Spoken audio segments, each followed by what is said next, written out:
We will be arguing whether paedophiles are morally responsible for their thoughts or actions. We will be arguing that paedophiles are not responsible for their thoughts, however they are responsible for their actions. Research suggests that paedophilia is innate. However, there has been a time-long controversial innateness debate in philosophy. One side argues that our inherent nature includes ideas, concepts, categories and knowledge. This is called the Nativist Argument. We can draw a deductive argument as follows. Premise 1. Inherent nature exists and we have no control over this. Premise 2.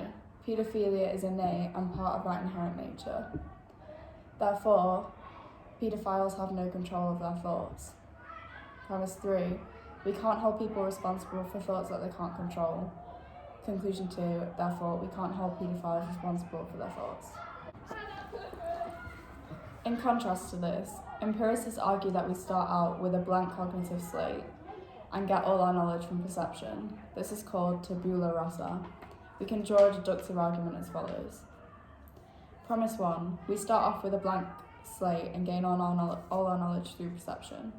Therefore, paedophilic thoughts must be gained through perception or our environment. Largely, we cannot help what we perceive in the world, and most of our environment is out of our control. Therefore, paedophiles cannot be in control of gaining their thoughts. We cannot hold people responsible for something they can't control. Therefore, we cannot hold people responsible for paedophilic thoughts. However, we could attack premise 2 of this argument by saying that the idea of free will proves that we can control our environment and what we perceive.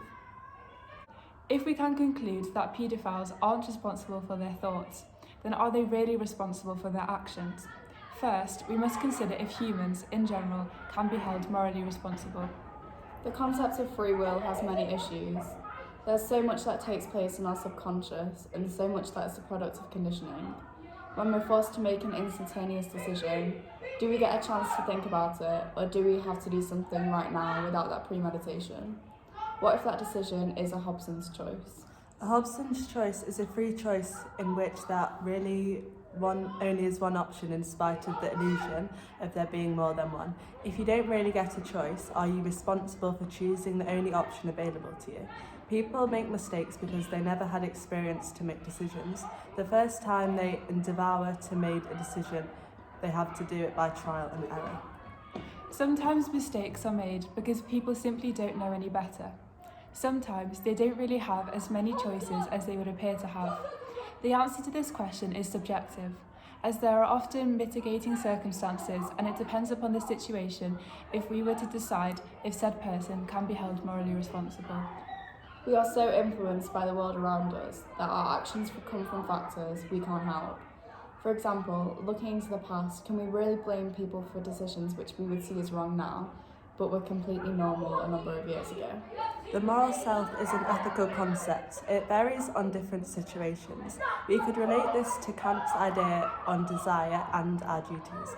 It's about choosing between what we should do or acting out of duty, in comparison to doing what is normally right despite the person's motive or actions in according to duty.